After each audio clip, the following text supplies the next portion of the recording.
اللہ کے رسول صلی اللہ علیہ وسلم فرماتے ہیں یہ تو یوسف تھے اللہ کے نبی جنہوں نے جیل مانگ کے لی. اگر میں محمد ہوتا اللہ سے عافیت کا سوال کرتا. عافیت کا سوال کرنا چاہیے. میں نے اللہ کو دیکھا خواب کی حالت میں. نبی کا خواب اللہ کی وحی ہوتی ہے. فرماتے ہیں میں نے اللہ کو دیکھا خواب کی حالت میں بڑی خوبصورت شکل کے ساتھ. اللہ کو دیکھا خواب میں.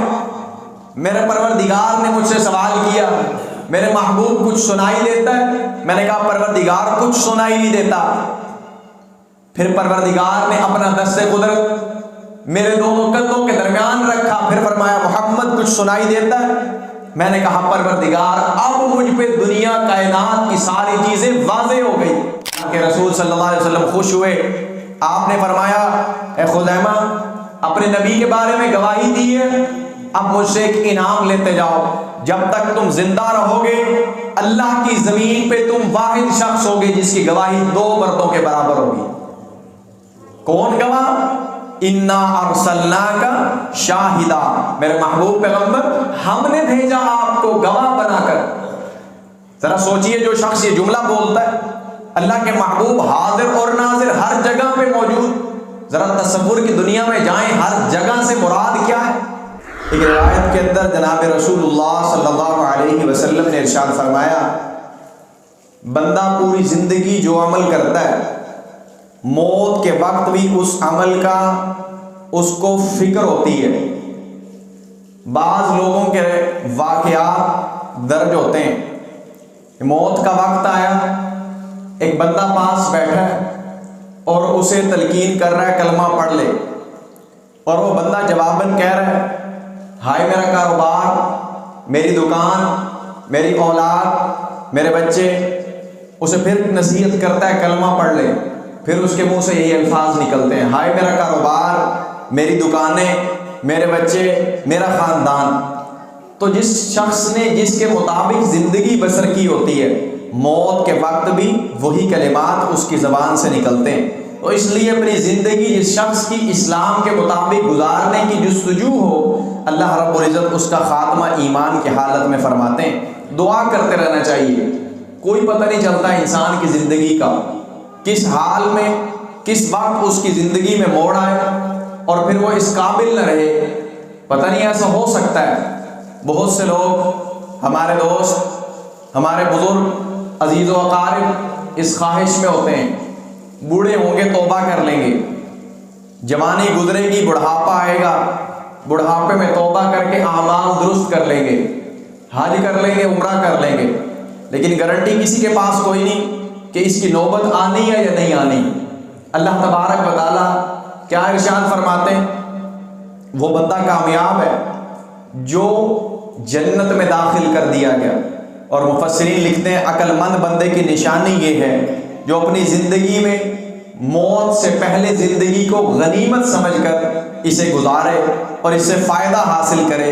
اس بندے کی زندگی اصل کے اندر کامیاب ہے اور یہ عقل مند ترین آدمی ہے. آج کسی سے سوال کریں نماز کا, بھائی نماز پڑھا کر, بھائی اللہ اللہ کیا کر, عقائد درست کر لے, علماء کرام کی مجلس میں بیٹھا کر, جمعے میں وقت سے گیا کر, مسجد کو وقت دیا کر. جواب کہتا ہے میرے پاس وقت نہیں, میرے پاس وقت نہیں, فرصت نہیں, کوشش کرتا ہوں وقت نکلتا نہیں ہے, کوئی روٹین بنتی نہیں ہے. پھر ایک وقت آتا ہے اللہ تبارک و تعالیٰ محفوظ فرمائے ہر شخص کو اس آفت سے اس مصیبت سے محفوظ رکھے. جب جناب رسول اللہ صلی اللہ علیہ وسلم اللہ سے دعا کرتے ہیں پروردگار میں تجھ سے عافیت کا سوال کرتا ہوں, اور سکھاتے ہیں میرے صحابہ جب رب سے سوال کرنا ہے عافیت کا سوال کرنا ہے, مصیبت نہیں مانگنی, آزمائش نہیں مانگنی. بلکہ ایک مفسر نے یہاں تک لکھا جب جناب رسول اللہ صلی اللہ علیہ وسلم حضرت یوسف علیہ السلام کے اس واقعے کو پڑھا کرتے جس کا ذکر قرآن میں موجود ہے کہ جناب یوسف علیہ السلام دعا کرنے لگے قال رب السجن احب الی مما یدعوننی الی. پروردگار جس گناہ کی یہ عورت مجھے دعوت دیتی ہے اس کی نسبت مجھے جیل قبول ہے, جیل میں جانا منظور ہے. اللہ کے رسول صلی اللہ علیہ وسلم فرماتے ہیں یہ تو یوسف تھے اللہ کے نبی جنہوں نے جیل مانگ کے لی، اگر میں محمد ہوتا اللہ سے عافیت کا سوال کرتا۔ عافیت کا سوال کرنا چاہیے۔ لوگوں کی زندگیاں 10 سال، 15 سال، 5 سال بستر پہ گزرتی ہیں۔ اللہ تبارک و تعالیٰ محفوظ فرمائے، ایک وقت آتا ہے، اللہ تبارک و تعالیٰ اس کا ذکر فرماتے ہیں، هل اتى على الانسان حين من الدهر، اے میرے بندے، اے میرے انسان، ایک وقت تھا زمانے پہ، لم یکن شیئا مذکورا، جب تو کوئی قابل ذکر چیز نہ تھا، تو قابل ذکر چیز نہ تھا، پھر ایک وقت آئے گا، اللہ الذی خلقکم من ضعف ثم جعل من بعد ضعف قوة، اللہ ضعف سے قوت دیتا ہے۔ بچہ چھوٹا سا ہوتا ہے، بیٹھنے کے قابل نہیں ہوتا، کھڑا ہونے کے قابل نہیں ہوتا، اللہ تعالیٰ طاقت دیتا ہے، بڑا ہو جاتا ہے، کھڑا ہو جاتا ہے، سارے کام کر سکتا ہے، پھر کہتا ہے مجھ جیسا طاقتور کوئی نہیں، پھر ایک وقت آتا ہے، پروردگار فرماتے ہیں ہم اس کو پھر دوبارہ اس ضعف کی طرف لٹا دیتے ہیں۔ یہ کھڑا نہیں ہو سکتا، یہ چل نہیں سکتا، پیشاب پخانہ نہیں کر سکتا، مسجد تک نہیں جا سکتا، اس وقت سے پہلے اپنے رب کے سامنے جھکنا چاہیے اور پروردگار سے دعا کرنی چاہیے، پروردگار تیری زندگی، تیری دی گئی زندگی، تیرا دیا ہوا ایک سانس قیمتی ہے۔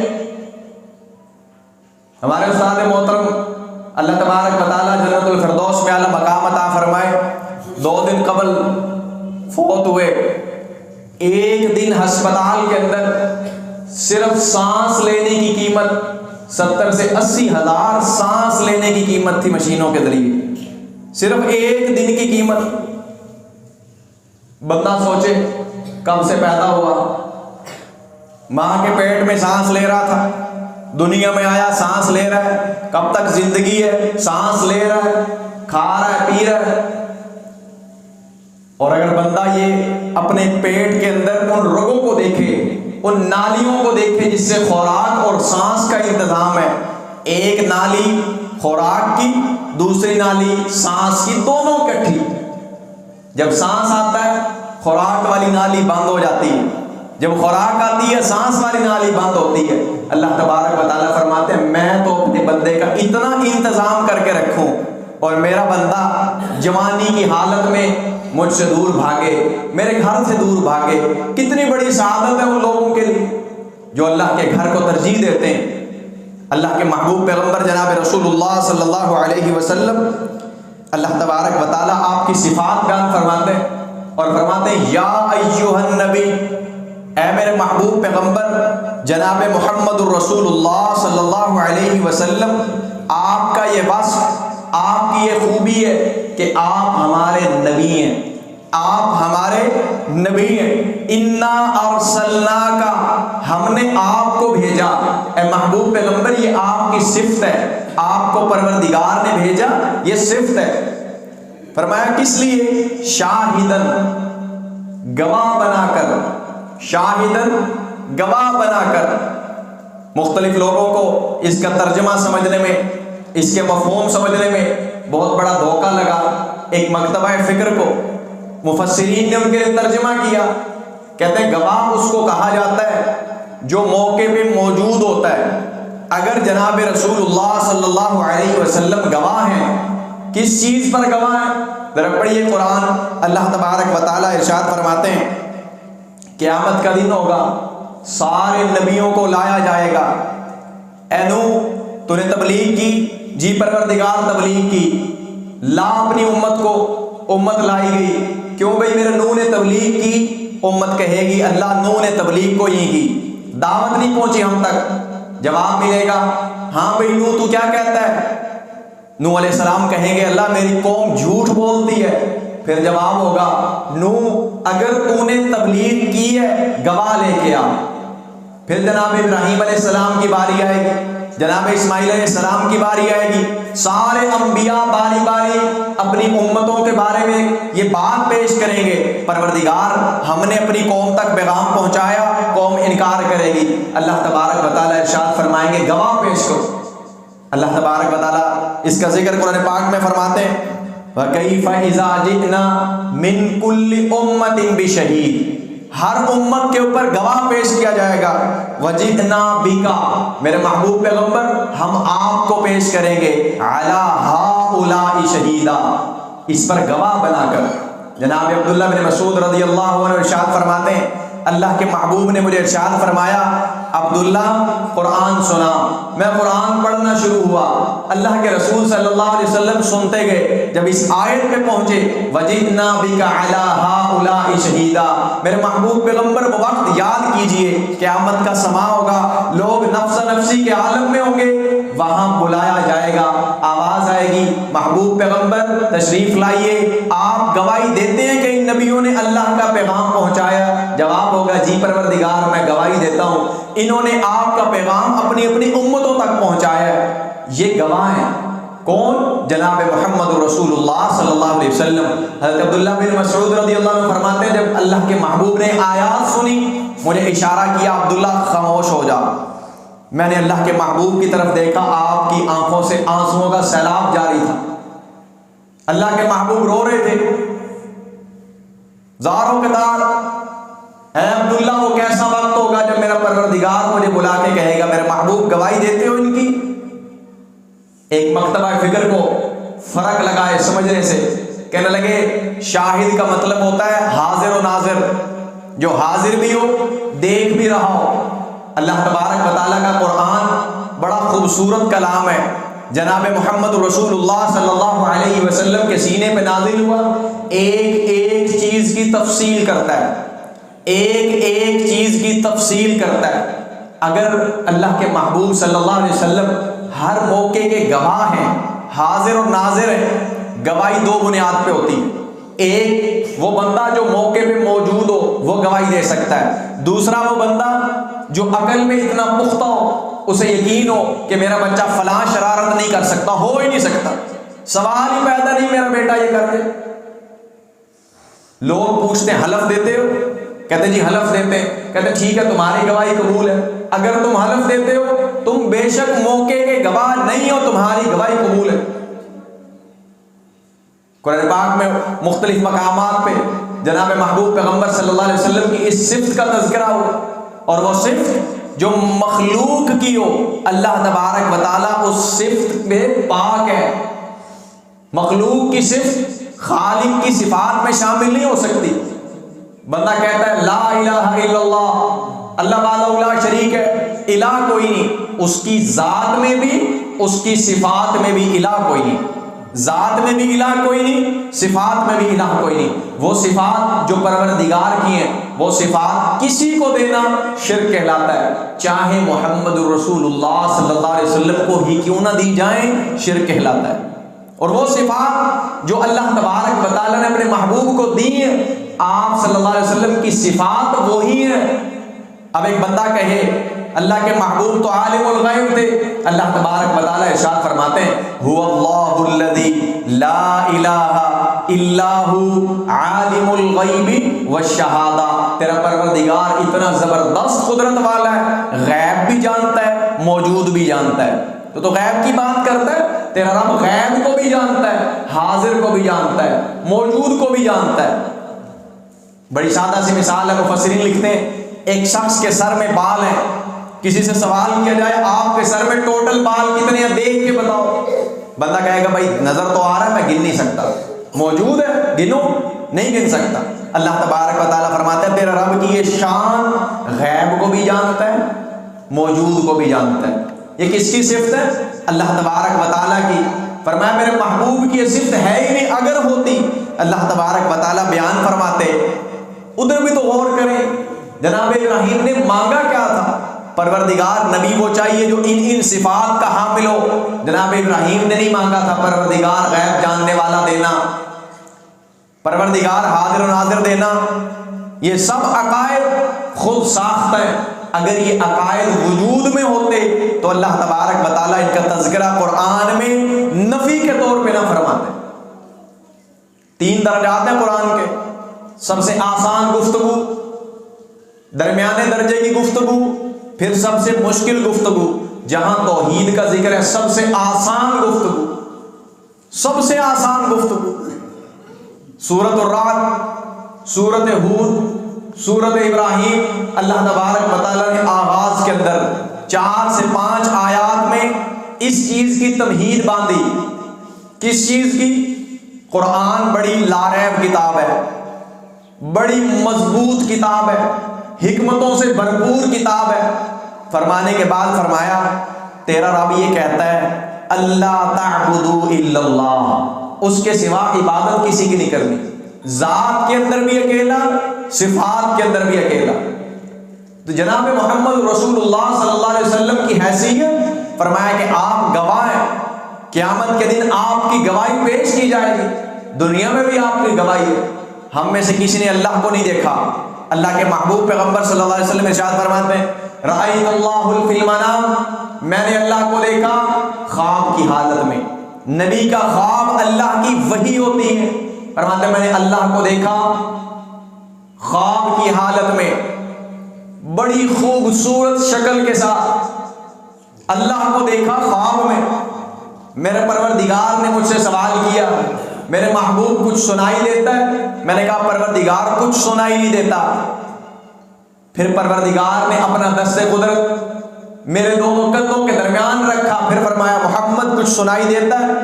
میں نے کہا پروردگار اب مجھ پہ دنیا کائنات کی ساری چیزیں واضح ہو گئی۔ کیا پتہ چلا؟ پروردگار کی کوئی بھی عنایت اپنے بندے پہ ہو، وہ عنایت ہوتی ہے، وہ اس کی خوبی ذاتی نہیں ہوتی۔ آج امت کو بڑے اس چکر کے اندر الجھایا جاتا ہے، یہ خوبی عطائی ہے، یہ خوبی ذاتی ہے۔ ذاتی کیا ہوتا ہے؟ ذاتی صرف پروردگار کی خوبی ہوتی ہے، کسی کی ذاتی نہیں ہوتی۔ سب کچھ عطائی ہے، پروردگار کی طرف سے عطا کرتا ہے۔ جبرائیل آتا ہے پروردگار کے پاس سے عطا کرتا ہے۔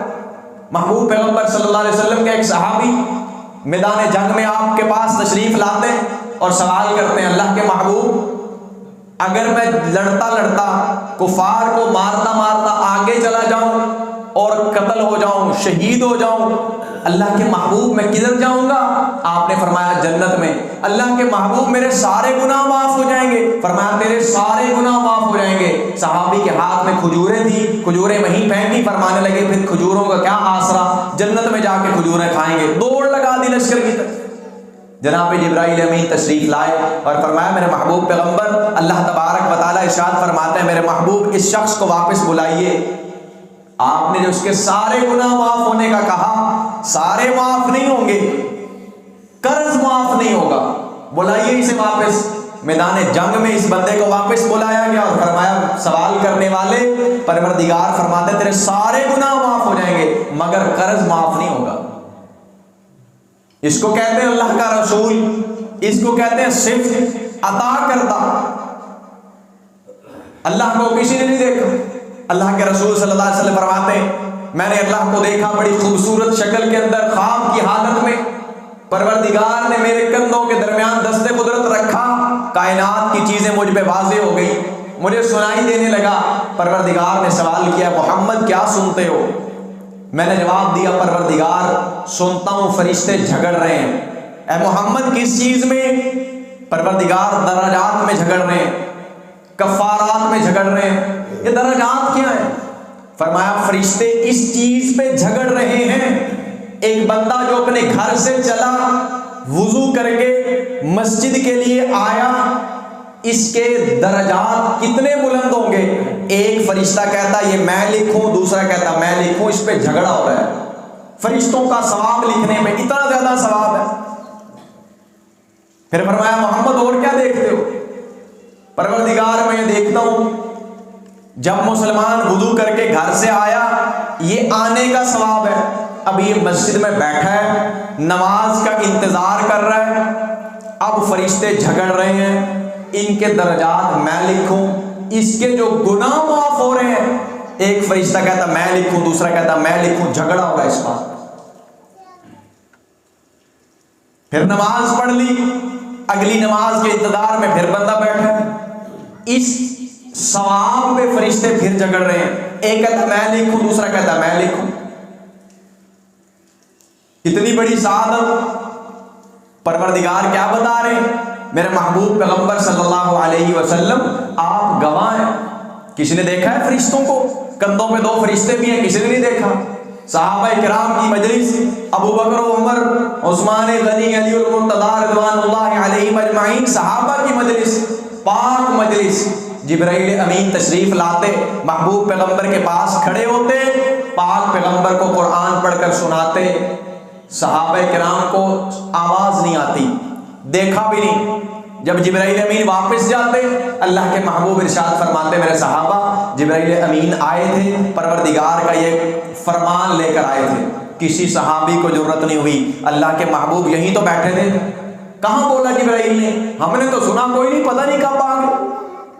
یہ مزاج تھے صحابہ کرام کے، جب محبوب نے کہہ دیا وہی بات اصل ہے، اس کے علاوہ کوئی اصل نہیں۔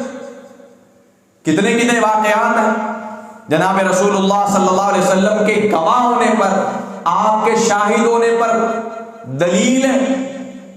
آپ صلی اللہ علیہ وسلم، ایک یہودی سے سودا ہوا گھوڑے کا، یہودی نے گھوڑا بیچا اللہ کے رسول صلی اللہ علیہ وسلم کو، آپ نے فرمایا میرے پاس پیسے نہیں، چل میرے ساتھ، میں تجھے قیمت ادا کروں، گھر موجود۔ یہ یہودی ساتھ چلتا آ رہا ہے، راستے میں ایک اور شخص ملا، پوچھنے لگا گھوڑا بیچنا ہے؟ اس نے کہا میں تو بیچ چکا ہوں۔ یہودی کہتا ہے، اگر دوسرا شخص اس کو کہتا ہے اگر مجھے دینا میں تجھے زیادہ قیمت دوں گا۔ یہ یہودی جواب میں کہتا ہے کتنی قیمت دے گا؟ قیمت طے ہوئی، زیادہ قیمت دیکھ کر مکر گیا سودے سے۔ آپ صلی اللہ علیہ وسلم نے ارشاد فرمایا تو نے یہ گھوڑا مجھے بیچا ہے؟ کہنے لگا نہیں میں نے آپ کو نہیں بیچا۔ آپ نے فرمایا اگر گھوڑا نہیں بیچا میرے ساتھ کیوں آ رہے ہو؟ پھر ساتھ تو قیمت لینے کے لیے آ رہے ہو۔ یہودی تھا، مکر گیا، کہنے لگا گواہ لاؤ۔ آپ صلی اللہ علیہ وسلم نے ارشاد فرمایا جب سودا ہو رہا تھا یا وہاں تو تھا یا میں، تیسرا بندہ تو تھا کوئی نہیں، یہ کہتا نہیں گواہ لاؤ ورنہ گھوڑا میں اس کو بیچ دوں۔ اتنی دیر کے اندر اللہ کے رسول صلی اللہ علیہ وسلم کے صحابی حضرت خزیمہ رضی اللہ عنہ تشریف لائے اور دیکھا معاملے کو، فرمانے لگے میں گواہی دیتا ہوں اللہ کے محبوب نے یہ گھوڑا خریدا ہے، اس یہودی نے یہ گھوڑا بیچا ہے۔ اب بتائیں موقع کے گواہ تھے؟ نہیں تھے۔ کس بات پہ گواہی دی؟ جناب رسول اللہ صلی اللہ علیہ وسلم کے رسول ہونے پر، آپ کے گواہ ہونے پر۔ جب اس کو آپ صلی اللہ علیہ وسلم نے پیسے دے دیے، یہودی چلا گیا، آپ نے پوچھا خزیمہ ایک بات بتا، جب یہ سودا ہوا تو وہاں موجود نہیں تھا، پھر تو نے میری بات پہ یقین کر کے فوراً گواہی کیوں دے دی؟ حضرت خزیمہ رضی اللہ عنہ نے جواب دیا اللہ کے محبوب آپ نے فرمایا پروردگار ہے، ہم نے اپنی آنکھوں سے نہیں دیکھا، ہم نے مان لیا۔ آپ نے فرمایا جنت دوزخ میں دیکھ کے آیا ہوں، جہنم کا عذاب دیکھا ہے، جنت کے درجات دیکھے، ہم نے اپنی آنکھوں سے نہیں دیکھا، آپ کی بات پہ یقین کیا، مان لیا۔ تو کیسے ہو سکتا ہے جو نبی اتنی بڑی بات میں غلط بیانی نہ کرے، اس اتنے سے گھوڑے کے معاملے میں غلط بیانی کیسے کر سکتا ہے؟ اللہ کے رسول صلی اللہ علیہ وسلم خوش ہوئے، آپ نے فرمایا اے خزیمہ اپنے نبی کے بارے میں گواہی دی ہے، اب مجھ سے ایک انعام لیتے جاؤ، جب تک تم زندہ رہو گے اللہ کی زمین پہ تم واحد شخص ہوگے جس کی گواہی 2 مردوں کے برابر ہوگی۔ کون گواہ؟ انا ارسلناک شاہدا، میرے محبوب پیغمبر ہم نے بھیجا آپ کو گواہ بنا کر۔ ذرا سوچئے جو شخص یہ جملہ بولتا ہے اللہ کے محبوب حاضر اور ناظر ہر جگہ پہ موجود، ذرا تصور کی دنیا میں جائیں، ہر جگہ سے مراد کیا ہے؟ اللہ کے رسول صلی اللہ علیہ وسلم کی صحابیات آپ کے پاس تشریف لاتی، پردہ کر کے آتی، چہرہ مبارک چھپا کے آتی۔ ایک مرتبہ عائشہ صدیقہ رضی اللہ عنہ ارشاد فرماتی ہیں حجرہ مبارکہ کے اندر ایک خاتون آئی، آپ صلی اللہ علیہ وسلم کے گھر میں ایک پردہ لٹکا ہوا ہے، مرد آتے ہیں تو خواتین دوسری طرف ہو جاتی ہیں، خواتین آتی ہیں تو اللہ کے محبوب دوسری طرف ہو جاتے ہیں۔ یہ بی بی آئی بیعت کرنے کے لیے، اللہ کے رسول صلی اللہ علیہ وسلم پردے کی دوسری جانب ہو گئے، فرمایا عائشہ اس کو کہو ہاتھ آگے کر کے بیعت کرے۔ اس بی بی نے سمجھا شاید ہاتھ پردے کے نیچے سے آپ صلی اللہ علیہ وسلم کی طرف کرنا ہے، اس نے پردے کے نیچے سے ہاتھ آگے کیا، جیسے ہی انگلیوں پہ نظر پڑی، ہاتھ پہ نہیں، انگلیوں پہ بھی نظر پڑی. اللہ کے رسول صلی اللہ علیہ وسلم نے ارشاد فرمایا اے عائشہ اس کو کہو اپنا ہاتھ پیچھے کر لے, میں محمد کسی غیر محرم کا ہاتھ بھی دیکھنا گوارا نہیں کرتا. اگر اللہ کے رسول ہر جگہ حاضر اور ناظر ہیں تو پھر اس بی بی کو پردہ کرنے کی کیا ضرورت ہے؟ کبھی کوئی بندہ کہے میں نے اللہ سے پردہ کرنا ہے, کر سکتا ہے؟ اللہ حاضر ہر جگہ دیکھتا ہے, اس کی قدرت ہے, عرش پہ مستوی ہر جگہ دیکھتا ہے. اللہ لا الہ الا هو الحی القیوم لا تأخذہ سنۃ ولا نوم, نیند سے پاک, اونگ سے پاک, کسی بھی قسم کی عیب سے پاک, یہ ذات پروردگار کی. اللہ تبارک و تعالیٰ کیا فرماتے ہیں؟ ہم نے اپنے نبی کو بھیجا گواہ بنا کر, گواہی دے رہے ہیں محمد رسول اللہ صلی اللہ علیہ وسلم کی. آپ فرماتے ہیں جو بندہ میں محمد کو ضمانت دے دے دو چیزوں کی, میں محمد بھی ضمانت دیتا ہوں جنت کی. اللہ کے محبوب وہ کون سی چیزیں ہیں؟ فرمایا جو بندہ مجھے اپنی زبان کی گواہی دے دے, جو دو جبڑوں کے درمیان ہے, اور اپنی شرمگاہ کی جو دو ٹانگوں کے درمیان ہے, میں محمد اس کو جنت کی ضمانت دیتا ہوں. ایک روایت کے اندر جناب رسول اللہ صلی اللہ علیہ وسلم نے ارشاد فرمایا, سوال کیا گیا اللہ کے محبوب بندے کو سب سے زیادہ جہنم میں لے جانے والی کون سی چیزیں؟ آپ نے فرمایا دو کھوکھلی چیزیں, ایک شرمگاہ, دوسرا اس کی زبان ہے جو بندے کو جہنم میں لے جانے کا باعث بنتی. کس کی گواہی؟ جناب رسول اللہ صلی اللہ علیہ وسلم کی. پھر آپ فرماتے ہیں میں معراج کی رات گیا. اگر آپ کو حاضر ناظر ہونا مان لیا جائے جو کہ غلط عقیدہ ہے, پھر معراج کا مطلب کیا رہتا ہے؟ پھر کیا رہے گی یہ بات؟ آپ تو مکہ میں بھی تھے, مدینہ میں بھی تھے, پھر کیا بات ہے؟ قرآن میں کیوں لکھا ہے؟ سورت کے آگے کیوں لکھا ہے؟ سورت مدنیہ ہے, سورت مکیہ ہے, کیوں لکھا ہے یہ؟ اللہ کے محبوب تو مکہ میں بھی ہے, مدینہ میں بھی ہے. یہ اللہ کے محبوب کی صفت نہیں ہے. اگر صفت ہوتی اللہ تبارک و تعالیٰ قرآن میں یہ نہ کہتے قل انی لا اعلم الغیب, میرے محبوب آپ کہیے لوگوں کو شک نہ رہے, پتہ نہیں کس کے بارے میں کہا جا رہا ہے. محبوب پیغمبر آپ کہیے میں غیب نہیں جانتا, لا اعلم الغیب. جب لا کا لفظ آتا ہے کسی قسم کا شک شبہ ختم ہو جاتا ہے. عربی زبان کے اندر لا کا مطلب آتا ہے اس سے متعلقہ ساری چیزیں ختم ہو جاتی ہیں. وہ خبر جو جبرائیل امین لے کر آتے ہیں اللہ کے رسول صلی اللہ علیہ وسلم کے پاس, وہ اللہ کی وحی ہوتی ہے اور وہ غیب نہیں رہتی. اللہ کے رسول صلی اللہ علیہ وسلم کے صحابی حضرت ابو سفیان رضی اللہ عنہ ابھی مسلمان نہیں ہوئے. ہرقل کے دربار میں ہرقل سوال کرتا ہے اے ابو سفیان یہ بتا محمد کے خاندان میں کبھی کوئی بادشاہ گزرا ہے؟ حضرت ابو سفیان رضی اللہ عنہ فرماتے ہیں نہیں کوئی نہیں گزرا. ہرقل کہتا ہے اگر اس کے خاندان میں کوئی بادشاہ نہیں گزرا تو پھر یہ بات سمجھ میں نہیں آتی کہ محمد کو کون سے عہدے کا لالچ تھا جو اس نے یہ دعویٰ کیا کہ میرے پاس جبرائیل آتا ہے. جبرائیل آتا ہے, پیغام لاتا ہے, اللہ کا پیغام لاتا ہے. اس کا مطلب ہے وہ نبی سچا ہے. ماننے والوں نے مانا, دیکھنے والوں نے دیکھا. کبھی جب رسول اللہ صلی اللہ علیہ وسلم کہہ دیتے اس کے بعد فل سٹاپ لگ جاتا, گنجائش نہ بچتی کہ اس کے بعد بھی کو کہنے کی گنجائش ہے. لوگ آپ صلی اللہ علیہ وسلم کی شان بیان کرتے ہیں, آپ کا مقام و مرتبہ بیان کرتے ہیں, حق ادا نہیں ہو سکتا, لیکن کیوں کرتے ہیں؟ اللہ تبارک و تعالیٰ کا ایک دعویٰ ہے وَرَفَعْنَا لَكَ ذِكْرَكَ, میرے محبوب آپ کا ذکر قیامت تک بلند ہے. جو محبوب کا ذکر کرتا ہے اللہ تبارک و تعالیٰ فرماتے ہیں میرا نبی ذات ہی ایسی ہے, جو میرے محبوب کا ذکر کرتا ہے میں ذکر کے ساتھ اسے بھی بلند کر دیتا ہوں. اللہ تبارک و تعالیٰ سے دعا ہے پروردگار ہمیں اپنے عقائد درست کرنے کی, اور جو عقیدہ اللہ کے محبوب صلی اللہ علیہ وسلم کا اور پروردگار نے ہمارے لیے نازل کیا وہی عقیدہ ہمیں اپنانے کی توفیق عطا فرمائے. وما علینا الا البلاغ.